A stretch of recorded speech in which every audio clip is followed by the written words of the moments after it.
Assalamualaikum warahmatullahi wabarakatuh. Dan salam sejahtera tuan-tuan dan puan-puan, ibu bapa yang dikasihi sekalian, serta anak-anak.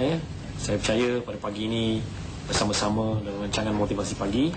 Dan insya-Allah lah, di samping kita sibuk menguruskan rumah tangga dan juga anak-anak, dan di samping anak-anak semua mungkin bersiap-siap untuk pergi ke sekolah dan sebagainya. Dan mungkin juga kita mengurus bagi ibu bapa, ada mengurus ibu bapa kita yang sudah tua, yang sudah uzur, mungkin ayah kita dah uzur, ataupun ibu kita yang dah uzur, dan sebenarnya tuan-tuan dan puan, membela dan juga memberi kasih sayang kepada ayah dan ibu yang sudah tua ini sebenarnya pahala yang cukup besar, tuan-tuan dan puan. Kemungkinan pagi-pagi ni kita menyiapkan makan minum, mandi untuk ayah kita ataupun ibu kita yang telah tua, yang telah uzur ni. Jadi ini juga sebenarnya sebagai satu tanggungjawab kepada kita semua. Dan saya percaya sebagai anak, biasanya kita tidak akan melupakan jasa-jasa ibu dan ayah kita yang telah banyak berjasa kepada kita. Bayangkanlah daripada kecil dia membela kita, membelai kita dengan penuh kasih sayang, dan apabila dia sudah kata orang lemah dan mungkin sudah tidak berdaya lagi, ialah masanya kita sebagai anak untuk membalas jasa ibu dan ayah kita. Dan inilah satu kata orang tu pengorbanan yang cukup besar yang dilakukan oleh seorang anak. Kalau bertanya kepada seseorang anak apakah pengorbanan yang besar, maka saya percaya kebanyakan anak-anak akan menjawab ialah pengorbanan yang besar. Saya dapat menjaga ibu dan ayah saya di usia tua. Dan untuk pengetahuan semua, bukan semua kita diberi oleh Allah Subhanahu Wa Taala boleh membela ibu dan ayah kita ketika mereka sudah tua. Bukan semua orang. Mana manusia-manusia yang terpilih saja. Jadi kalau misalnya tuan-tuan dan perempuan sekarang ini sebagai anak, daripada 10 orang adik-beradik, tuan ataupun puan saja yang dipilih, maka itu kita terima dengan penuh kesabaran. Dan itu sebenarnya rezeki lah tu, yang diberi oleh Allah SWT kepada kita, yang mana tidak diberi kepada anak-anak yang lain. Sebab ada jugalah dalam sesi kaunseling yang saya kendalikan, ada anak-anak kadang 10 orang, seorang pun tak nak jaga mak bapak, dan masing-masing tolak sana, tolak sini. Lalah bapak dan mak tu dia merajuk dan kecewa, sehingga membawa diri dan akhirnya mati atau meninggal dalam keadaan yang begitu memilukan. Jadi di manakah kita sebagai anak yang mana kita selalu berkata bahawa kita sayang pada ibu dan ayah kita. Jadi kadang-kadang sayang kita ni kadang-kadang kita cakap-cakap saja tak cukup. Dia hendaklah dibuktikan dengan perbuatan. Dengan perbuatan tu mana kita menjaga dia, membelai dia, sebenarnya dia punya pahala cukup besar, tuan-tuan puan. Kalau anak menjaga ibu bapa yang sudah tua, maka pahalanya cukup besar dijanjikan oleh Allah Subhanahu Wa Taala kepada kita. Jadi tuan-tuan puan, berbahagialah bagi tuan-tuan dan puan yang dapat membela ibu dan ayah. Bukan semua orang, cakap tu terang ni, bukan semua orang diberi peluang untuk membela di usia tua ibu dan ayah kita. Jadi saya rasa berterimalah dengan redha, dengan keadaan yang begitu kata orang tu senang hati apabila didatangi di rumah kita ibu dan ayah kita yang sudah tua, yang sudah uzur, yang memerlukan kita menjaga dia dengan penuh rapi, dengan penuh kasih sayang, suap makan minum dia, kemudian mencuci kekotoran dia dan sebagainya. Itu ialah satu nikmat yang tidak kita lupakan sampai bila-bila. Jadi tuan-tuan puan, pagi ni saya nak bercakap tentang satu topik yang mana berkaitan juga dengan ibu bapa, yang mana iaitu kita panggil komunikasi ibu bapa dengan anak. Sebab kesan yang saya cerita tadi tu ada kesan dia sebenarnya, kesan kepada ibu bapa. Ibu bapa bila tua, biasanya kita mengharapkan anak-anak kita akan membela kita, menjaga kita dengan penuh kasih sayang, membelai kita. Dan bagi ibu bapa ni tuan-tuan, mereka sangat sensitif. Sebab tu sejak hari-akhir ni kita lihat di dada-dada akhbar, di berita-berita dan sebagainya, melihat kadang-kadang ada ibu bapa yang lari dari rumah, yang kata orang tu anak 10 tapi seorang pun tak dijaga. Ini satu peristiwa yang menyayat hati. Kadang-kadang ibu bapa kita dah tua, kita cakap kasar dengan dia, kita tengking dia, kita herdik dia, dan menyebabkan ibu bapa rasa tersinggung. Kita tak nafikan. Mana ibu bapa yang tak kecil hati, kalau semasa kecilnya, semasa anak-anak tu kecil, dibelai dengan penuh kasih sayang. Betul tak? Bercakap pun dengan penuh lemah lembut. Ayah biasa bercakap dengan anak tu, halo, Angah, dengan penuh lemah lembut. Tapi bila ayah tu dah tua, bapa dah tua, mak dah tua, kita sebagai anak misalnya bercakap kasar dengan ayah dan ibu kita. Berkomunikasi dengan kasar. Jadi apa perasaan seorang ayah yang telah membela kita lebih kurang dalam 20 tahun sebelum kita pergi ke alam dewasa, ataupun sebelum kita berumah tangga dan sebagainya. Jadi ini semua tuan-tuan dan puan yang saya nak sentuh pada pagi inilah.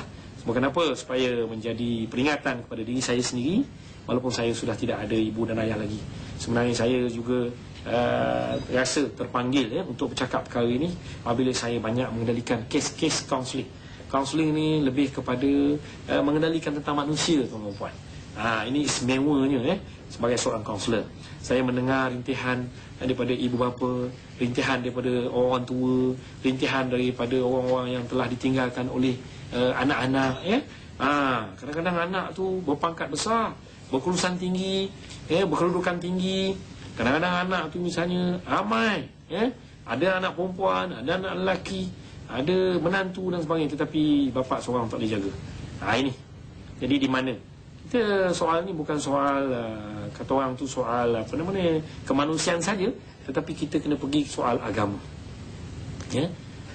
Allah telah berfirman dalam Quran yang maksudnya apabila orang tua kamu sudah tua, sudah uzur dan sebagainya, hendaklah kamu jaga dia dengan baik dan janganlah kamu misalnya mengeluarkan kata-kata yang menyinggung perasaan dia walaupun dengan perkataan sekalipun. Ini mana ini tuan-tuan cukup istimewa lah dalam hidup kita. Dan anak-anak yang tidak menjaga ibu bapanya dengan baik, mereka akan menyesal sampai ke akhir hayat. Jadi kalau boleh tuan-tuan kita ada mak bapak dan kita ada lagi orang tua, kita hendaklah jaga mereka dengan baik dan berkomunikasi mereka dengan baik sebagaimana mereka berkomunikasi dengan kita dengan cara yang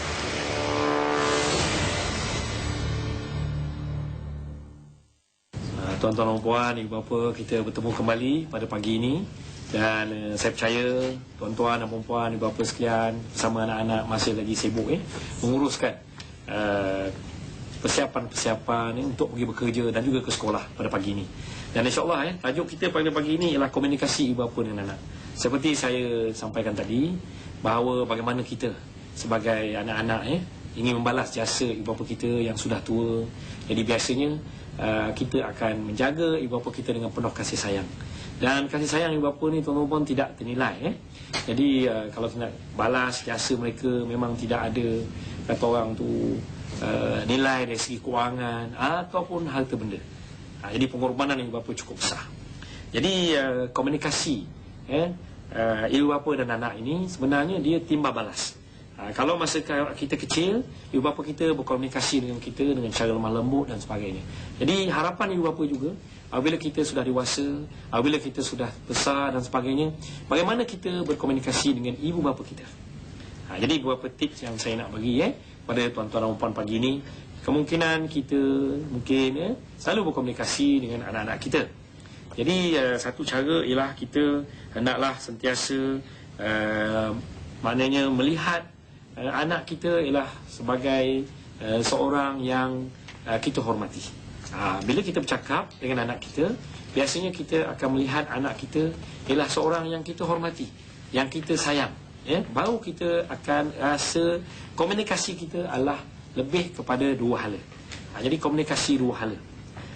Sebenarnya tuan-tuan dan puan, biasanya kebanyakan berlaku masalah dari segi perhubungan di antara ibu bapa dan anak ialah banyak berpunca daripada masalah komunikasi.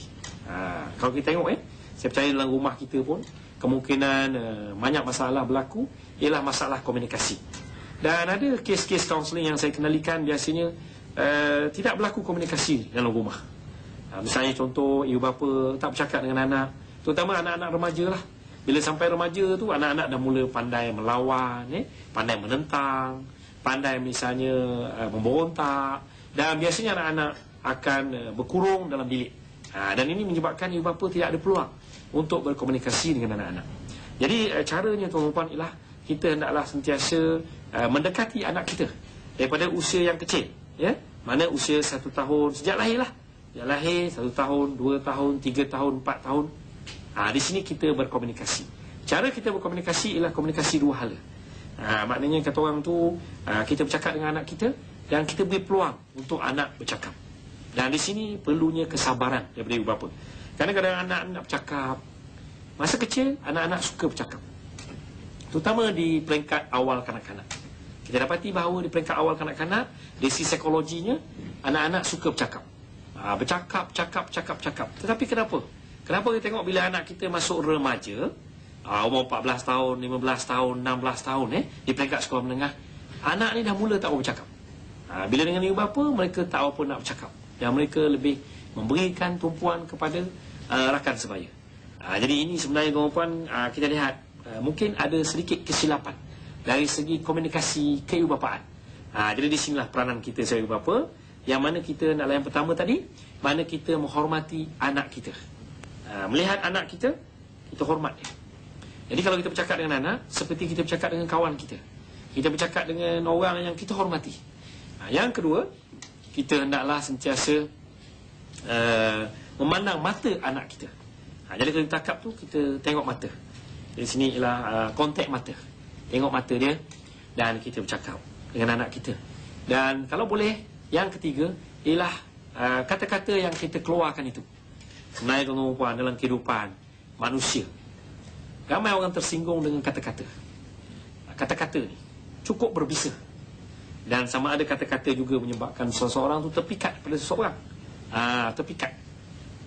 Terpaut dengan seseorang dengan kata-kata dia. Sebab tu kalau ibu bapa ni nak bercakap dengan anak, kita kena fikir dulu apa perkataan yang nak keluar. Mungkin perkataan-perkataan yang nak keluar tu ialah perkataan sayang, perkataan angang, alung ke, adik ke, perkataan-perkataan yang boleh kita kata lebih kepada bersifat yang positif dan bukan bersifat negatif. Banyak kes-kes kaunseling yang saya kendalikan, teman-teman, biasanya berlakunya halangan-halangan dalam komunikasi antara ibu bapa dengan anak. Kenapa tu? Kadang ibu bapa bercakap menengking, mengherdik anak dan juga mengeluarkan kata-kata yang kasar, kesat dan sebagainya. Dan menjadikan anak-anak merasa begitu terhalang untuk bercakap. Ini tuan-tuan, menyebabkan anak-anak rasa begitu tersinggung perasaan dia. Ada anak-anak yang menyatakan bahawa saya rasa tak selesa bila bercakap dengan ayah saya. Saya rasa dalam keluarga saya tidak ada kemesraan, tidak ada komunikasi, tidak ada misalnya rasa hormat menghormati. Ini tuan-tuan, luahan anak-anak. Dan anak-anak biasa tak luah pada mak bapak sebab mereka takut. Mereka biasa meluahkan kepada kaunselor untuk bercakap apa sebenarnya yang terbuku, yang terpendam dalam hati mereka. Jadi ini saya nak kongsi supaya kita dengar pada pagi ini bersama-sama, supaya kita jangan tersilap. Sebab apa tuan-tuan? Silap kita berkomunikasi semasa zaman awal kanak-kanak dan kanak-kanak, dia akan memberi kesan kepada pengalaman hidup anak ini sampai dia remaja, sampai dia dewasa dan juga semasa dia bekerja. Dia akan memberi kesan tu. Bagaimana dia bercakap dan sebagainya itu, dia akan beri kesan. Jadi kalau boleh tuan-tuan, kalau boleh kita bercakap dengan anak kita, kita hendaklah sentiasa mengeluarkan kata-kata yang kata orang itu lebih positif. Dan juga kita memberi pujian. Kalau anak-anak kita buat sesuatu yang baik di rumah, contoh dia basuh pinggan mangkuk ke, dia tolong kita masak ke, potong bawang ke, potong cili ke, cuci kat rumah dan sebagainya, ibu bapa hendaklah berkomunikasi. Ayah rasa berterima kasih kepada Alung misalnya kerana menolonglah rumah ni. Ini perkataan komunikasi. Komunikasi yang positif. Ataupun kita kata misalnya, ayah tengok daripada tadi lagi, daripada pukul 8 sampai pukul 11, Angah baca buku. Dan ayah rasa begitu bangga lah ada anak macam ayah ni. Contoh. Jadi kita mengeluarkan kata-kata komunikasi yang begitu positif kepada anak-anak, dan dia akan membentuk satu personality yang positif dalam diri anak-anak kita. Ini ramai ibu bapa yang komplain anak bercakap kasar, agresif, dan anak-anak hari ini menjadi begitu cepat marah. Kata orang tu cepat naik darah lah, kerana kadang-kadang disebabkan oleh komunikasi kita dalam rumah kita, dan menyebabkan anak kita menjadi bertindak agresif dan juga tidak menghormati ibu bapa dan tidak menghormati orang lain. Jadi insyaAllah tuan-tuan, selepas ini kita akan sambung kembali dan kita akan bincangkan tentang apakah faedah-faedah bila komunikasi. Semuanya dalam Fokus Nona Ahad di TV3. Kita bertemu kembali tuan-tuan dan puan-puan yang dikasihi sekalian pada pagi ini.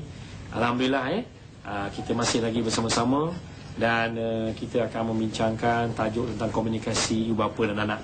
Dan sebenarnya kalau kita misalnya melihat kepada komunikasi yang bagus, yang baik ini, dia akan memberi faedah lah kepada diri kita. Sebenarnya faedah berkomunikasi yang baik ini kepada diri kita cukup banyak. Kita tahu dia sama ada dia akan memberi faedah yang positif ataupun negatif. Tetapi kalau komunikasi itu baik, dia akan memberi faedah yang positif. Jadi itulah dia tuan-tuan. Jadi apakah faedah-faedah dari segi komunikasi keibubapaan kepada kita dan juga anak-anak kita? Yang pertama sekali tuan-tuan ialah timbulnya rasa kasih sayang yang mendalam di antara ibu bapa dan anak. Ini nombor satu. Rasa kasih sayang. Bila komunikasi ni bagus komunikasinya baik, maka dia akan timbul rasa kasih sayang yang begitu mendalam. Rasa sayang, rasa hormat antara ibu bapa dengan anak, anak dengan ibu bapa, ini yang paling mahal sekali tuan-tuan. Kalau misalnya kita dapat mewujudkan komunikasi yang baik, faedah dia berpanjangan. Daripada zaman awal kanak-kanak sampai zaman awal remaja sampai dewasa, sampailah anak kita ni berumah tangga, dan sampai mungkin kita tua. Bila anak kita ni jaga kita, bila kita dah tua, kita dah lemah, kita pun dah tak nampak, kita pun dah terlantar di atas katil, anak kita akan berkomunikasi dengan kita dengan cara yang lemah lembut, sebagaimana kita berkomunikasi dulu dengan anak-anak kita. Dia akan pergi balik tu. Sebab tu ada kata, hidup ni ibarat roda. Kalau dulu misalnya kita berkomunikasi kasar dengan anak kita, kita dah tua, kita dah terlantar atas katil, kemungkinan anak kita pun kasar juga dengan kita, menengking kita, mengherdik kita, mungkin dengan memberi makanan pun dengan cara kasar pada kita, menyuap ke mulut kita dengan kasar. Bayangkan tuan-tuan, bagaimana kita rasa sedih, rasa misalnya hancur hati kita. Tapi kita kena ingat semula, kemungkinan itulah komunikasi kita yang kita ajar pada anak-anak kita semasa anak-anak kita masih kecil.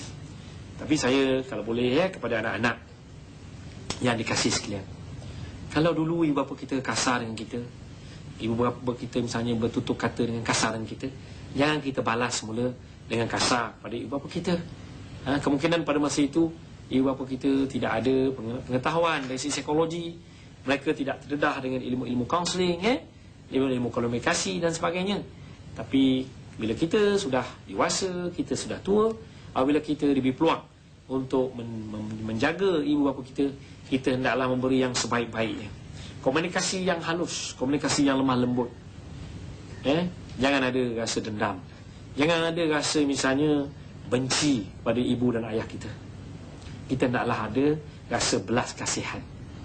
Jiwa yang paling halus, yang paling mulia di kalangan manusia ialah seseorang yang mempunyai rasa belas kasihan kepada orang-orang yang telah uzur, yang sudah tidak mampu. Ada orang kemungkinan semasa dia berkuasa, masa kuat dan sebagainya, cakap pun tinggi, cakap besar, cakap pun bukan main lagi. Mungkin juga ayah kita, begitu juga mak kita, begitu juga. Tetapi bila sudah tua, sudah uzur, sudah tak nampak, dan sebagainya, kita jangan balas dendam, kita jangan berendam, kita jangan cakap kasar dengan ibu dan ayah kita. Tak bagus. Ini tidak disukai oleh Allah Subhanahu Wa Taala. Allah suka kepada manusia yang lemah lembut. Allah sendiri pun sifatnya ialah lemah lembut. Allah itu sendiri, salah satu sifat Allah ialah pengasih dan penyayang, lemah lembut. Kita ambil hanya 1% daripada sifat Allah itu, lemah lembut dia, kasih sayang dia. Apa salahnya kita kasih sayang pada ibu bapa kita, walaupun dulu mungkin ibu bapa kita bercakap kasar dan malang sekali. Kalau zaman kita kecil, ibu bapa kita berkomunikasi dengan kita dengan penuh kasih sayang, dengan lemah lembut. Tapi bila dia dah tua, dia dah uzur, dia dah terlantar, tak ada kuasa lagi dah, kita cakap dengan kasar, kita tengking herdik dia. Saya banyak kes tuan-tuan puan. Sebab tu bila saya cakap ni, saya rasa begitu sebab sekali. Ada ibu bapa yang datang jumpa saya, dia mengadu, bila dah tua, anak dia tengking dia. Apa rasa seorang ayah, seorang ibu bila anak tengking dia? bila anak misalnya bercakap kasar, beri makanan pun dengan cara yang menghina, dengan cara yang kasar kepada ibu dan ayah yang banyak berjasa kepada kita. Dan bila saya tanya anak itu kata dulu masa ayah dan ibunya sehat dan sebagainya, suka cakap kasar dengan dia. Jadi saya beritahu pada anak itu, adakah patut kamu membalas semula kata-kata kasar ibu dan ayah kamu bila mereka sudah tua? Sepatutnya kamu memaafkan. Kamu menerima itu sebagai satu keadaan yang memang berlaku secara azalinya, secara fitrah. Maka tak sepatutnya sebagai seorang anak kita membalas semula kata-kata kasar yang dilemparkan oleh ibu dan ayah kita. Kita hendaklah mengeluarkan kata-kata dengan lemah lembut, cakap dengan ayah, dengan ibu dengan lemah lembut. Itu satu. Yang kedua, kita hendaklah bila komunikasi bagus, komunikasi yang cantik, maka banyak kepada baik sangka. Kita ni kadang-kadang tuan-tuan puan hendaklah sentiasa baik sangka kepada anak-anak kita. Anak-anak baik sangka kepada ibu bapa. Saya tahu ada anak-anak yang tak suka apabila ibu bapa suka menegur, ibu suka membebel. Anak-anak tak suka. Sebenarnya ibu membebel kerana ibu sayang sangat kepada anak-anak. Tanyalah semua ibu. Ibu sayang sebab tu dia membebel. Tapi anak-anak tak suka. Sakit telinga dengar ibu membebel. Kalau tak dengar ibu membebel lagi, ibu kita dah mati, tak ada membebel lagi dah. Ramai anak-anak jumpa saya menangis. Haji, saya rasa sedih, saya rindu pada suara mak saya, tapi mak saya dah tak ada. Ini ingat pada anak-anak yang ada dekat TV ni, depan TV. Sementara mak ada, mak membebel tu dengar. Jangan pula kita ambil kapas tutup telinga kita, atau kita ambil tangan tutup dua-dua telinga, ada anak tutup telinga. Ni sementara ibu masih ada, masih hidup. Dia nak bercakap, dia nak nasihatkan kita, perkara-perkara yang baik kita dengar. Satu hari nanti bila ibu kita telah kembali ke rahmatullah, kita tak dengar lagi dah bebelan ibu kita. Kita hanya rindu dengan bebelan ibu kita. Jadi tuan-tuan, semasa ibu masih ada, kita hendaklah mendengar dan memberi perhatian kepada tutur katanya. Kerana bebelan itu hanya seketika saja dan hilang apabila ibu kita sudah tidak ada lagi di dunia ini. Dan kita hendaklah sentiasa berfikiran terbuka kepada kedua-dua ibu bapa. Ibu bapa berkomunikasi dengan anak juga berfikiran terbuka. Kita hendaklah sentiasa terbuka fikiran kita. Maknanya kita hendaklah sentiasa menerima apa yang ada pada anak kita dari segi potensi dia, bakat dia. Itu kita penting. Dan yang keempatnya, kita hendaklah mendengar. Dalam komunikasi yang penting ialah mendengar. Kita hendaklah sentiasa mendengar apa yang anak kita nak luahkan. Sebab kita tak mahu berlaku satu komunikasi yang satu hala. Kita nak berlaku komunikasi dua hala. Bila berlaku komunikasi dua hala, maka kita rasa kenikmatan dalam komunikasi. Nikmat komunikasi ialah berlaku komunikasi dua hala, bukan komunikasi satu hala. Jadi kalau boleh ibu bapa bila bercakap, kita beri peluang pula anak kita bercakap. Kita kata okey, Long nak bercakap, Angah nak bercakap, boleh bercakap. Tapi anak-anak janganlah pula misalnya kita bercakap dengan nada yang tinggi, dengan nada yang kasar dengan ibu bapa kita. Dan ini menyebabkan ibu bapa rasa tersinggung dan rasa begitu tidak dihormati. Jadi tuan-tuan dan puan, ibu bapa yang dikasihi sekalian, pada pagi ini kalau boleh kita amalkanlah komunikasi-komunikasi yang sihat, dan kita buang komunikasi-komunikasi yang tidak sihat dalam hidup kita berkeluarga bersama dengan anak-anak kita. InsyaAllah tuan-tuan, semoga keluarga kita dirahmati oleh Allah Subhanahu Wa Taala. Semoga keluarga kita bahagia di dunia dan juga di akhirat. Saya rasa sampai di sini saja untuk pagi ini. InsyaAllah kita bertemu kali di lain waktu. Saya sudahi dengan wabil